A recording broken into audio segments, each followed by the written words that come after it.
আসসালামু আলাইকুম। এসবিএস ফালতু কথা নিউজে আপনাদের স্বাগত জানাচ্ছি। রংপুর অঞ্চলের মধ্যে রংপুর বিভাগীয় শহর রংপুরে চিড়িয়াখানা একটি মাত্র। সেখানে বেশ কিছু পশু আছে। চিড়িয়াখানায় ভ্রমণে গেছিলেন আমাদেরই এক বন্ধু। আসুন চিড়িয়াখানার ব্যাপারে তার অভিজ্ঞতার কথা জানি। আসসালামু আলাইকুম। ওয়ালাইকুম আসসালাম। কেমন মিস্টার আছেন? সোহেল, কেমন আছো? কী অবস্থা? চিড়িয়াখানায় গেছেন? মানে অবস্থাটা কার জানতে চাচ্ছ, আমার না চিড়িয়াখানা? আমি জানতে চাচ্ছি চিড়িয়াখানার আমাদের দর্শক উদ্দেশ্য আচ্ছা করে বলি। আচ্ছা, চিড়িয়াখানার বিষয়ে। চিড়িয়াখানা যেখানে পশু পাখি থাকে তাকে সাধারণত আমরা বাংলা ভাষায় চিড়িয়াখানা বলি। তো বন্দি জীবন খুব কষ্টের জীবন।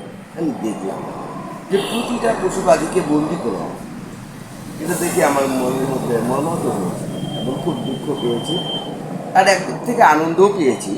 কারণ চিড়িয়াখানায় তো ওগুলো পশু পাখি জঙ্গল আপনি দেখা পাওয়া যায় না। পশু পাখিগুলো ছেড়ে দিয়ে আনন্দ পাইছেন? না, আমি ছেড়ে দেওয়ার মতো আমার সেরকম সাহস পাইনি, কারণ অনেকক্ষণ ওটা এবং শক্তিশালী তালা দিয়ে তাদেরকে বন্দি করে রাখা আছে। ঠিক আছে, এখন প্রথম আচ্ছা আমাকে একটা জিনিস তুমি বুঝিয়ে বলো তো সোহেল, যে প্রতিটা চিড়িয়াখানায় প্রথম স্তরের মধ্যে বানর দিয়ে দর্শন শুরু করে কেন? আমি ঢাকা চিড়িয়াখানা বেড়াইছি, ওখানে ওই যে বানর দিয়েই শুরু। সকালবেলা ঢুকেছিল, প্রথম দেখাই হয়ে যায় বানরের সাথে।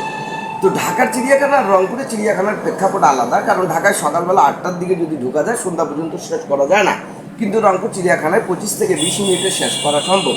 এত সহজ এবং ইজি, এবং এত ছোট জায়গায় একটা চিড়িয়াখানা, যেটা আশ্চর্য হয়ে যায় মাঝে মধ্যে যে আমরা রংপুরে থাকি অথচ রংপুরের চিড়িয়াখানাটার আয়তন এত কম।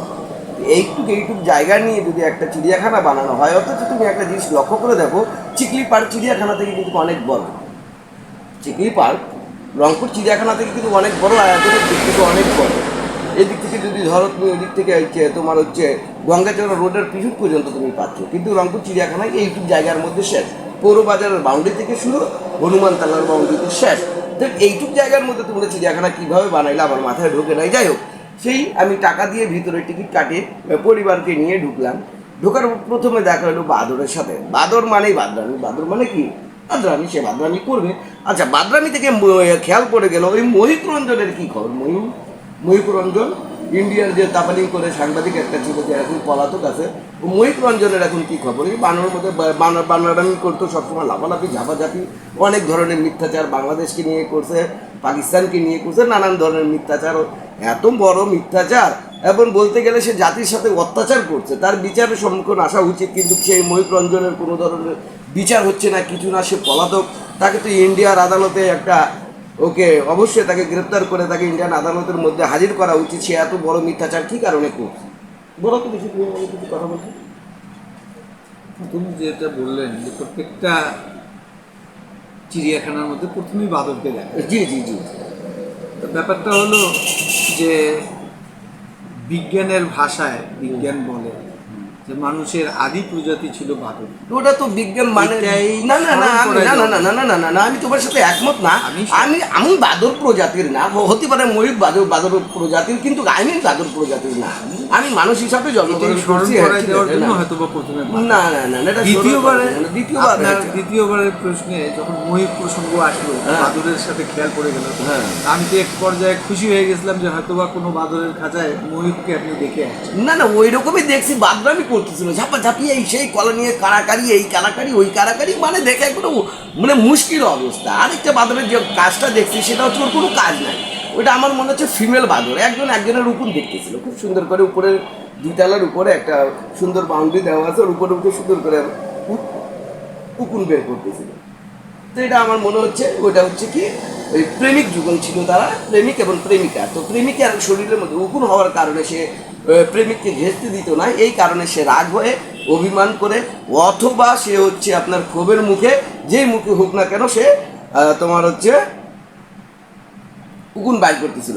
উকুন দিয়ে মনে পড়ে গেল ওই ভারতের রক্তচোষা একটা লোক আছে, ওই লোকটার কী খবর?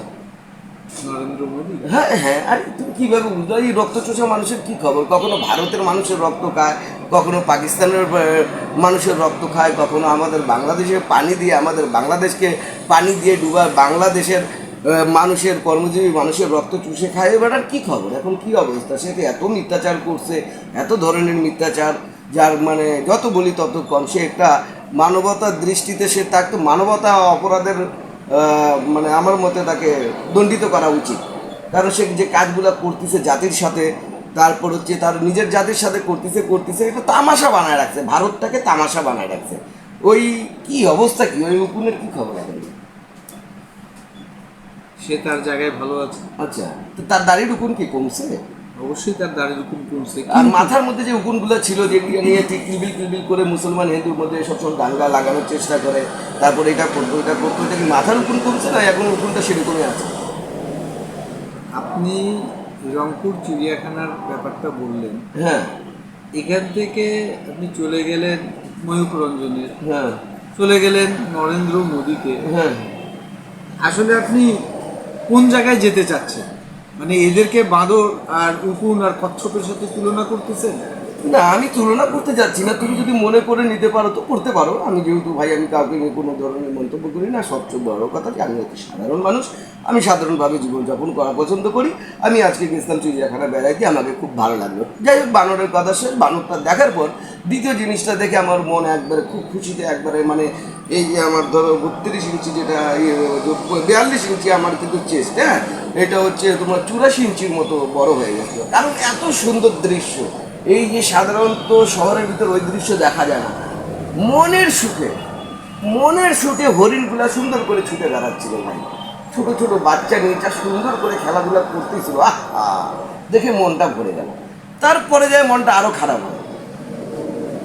বাঘ না খায় মারা গেছে? আরে না, মনটা খারাপ হয়ে গেল গাধাকে দেখে নিলাম। এখন গাধা দিয়ে মনে পড়ে গেল তোমার ওই যে মোদির সাথে আরেকটা যে টাকলা গাধাটা থাকে, ওর নাম কি? মোদির পিছনে আপনি লাগছেন কেন? না, ওই যে টাকলা গাধা যে থাকে, ওর নামটা কি? টাকলা গাধাটার নামটা কি? গাধা তো সে না। কি দাদা সরি, দাদার নাম কি? টাকলা দাদা চশমা পরে নামটা কি জানি? কি জানি, আমি জানি না। আচ্ছা যাই হোক, ওই গাধা দিয়ে মনে পড়ে গেল ওই শালা গাধা তো গাধাই। গাধাটা সুন্দর করে ঘুরে বেড়াচ্ছিল, গাধাটা দেখলাম। গাধার মানে কোনো রিয়াকশন নেই, তাকে বন্দি করে রাখি। গাধা দিয়ে কিছু যায় না, গাধা দিয়ে কিছু যায় না। গাধার পর জায়গায় চলে গেলাম, আরো সুন্দর একটা দৃশ্য দেখলাম। সেটা হচ্ছে ঘোড়া। ঘোড়া ঘোড়া কিন্তু ভাই শক্তিশালী একটা প্রাণী, যে প্রাণীটার সাথে কোনো প্রাণী দৌড়াইতে পারে না। যাই হোক, ঘোড়াটাকেও দেখলাম, মনটা ভরে গেল। তার ইউটার্ন নিয়ে সামনের দিকে গেলাম, যাই দেখলাম হচ্ছে আমাদের জাতীয় প্রাণী রয়্যাল বেঙ্গল টাইগার। আচ্ছা, রয়্যাল বেঙ্গল টাইগার দিয়ে মনে পড়ে গেল সুন্দরবন নাকি অর্ধেক আমাদের অর্ধেক ভারতের।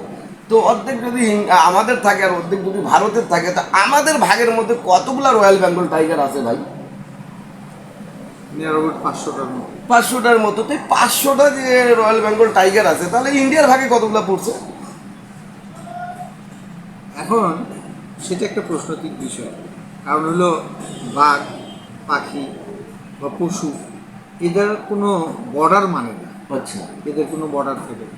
যে বাঘকে আমরা এখানে 1 নম্বর গণনায় ধরছি, ইন্ডিয়া ওইখানে যায় ওই বাঘকে 100 নম্বর গণনায় ধরছি।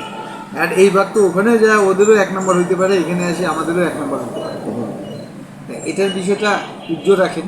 আচ্ছা ঠিক আছে, বাঘটাকে বাদ দিলাম। বাঘ কিন্তু আমাদের জাতীয় প্রাণী।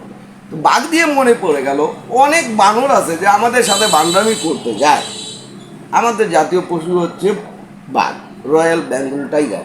তা আমাদের সাথে যারা ছোটো মাটো বানর আছে, যারা বান্দ্রামি করে, যারা উকুন বাছাই করে, যারা হচ্ছে খেলাধুলা করে, যারা ধরেন নানান ধরনের মনোরঞ্জন কাজগুলো করে, তো এরা যখন আমাদের পিছনে লাগে কেমন মনটা বলে ভাই? আপনি বলেন তো। দর্শক, আমাদের অতিথি রংপুর চিড়িয়াখানা ভিজিট করছেন, ওনাকে মাঝে মাঝে ভালো লাগছে, মাঝে মাঝে খারাপ লাগছে। প্রথমে যে বানর ছিল আর তিনি আমাদের এখানে যেভাবে কথা বলছেন, আমি জানি না তার সাথে তার কী মন হতে পারে। মিল কিছুতে থাকতে পারে। তার রাজনীতির বিষয়, তার সেন্স অফ হিউমার খুবই ভালো। আশা করি আগামীতে চিড়িয়াখানা বড় হবে, আরও ভালো হবে, আরও খুশি হয়ে উনি ভ্রমণ করতে পারবেন। আল্লাহ হাফেজ।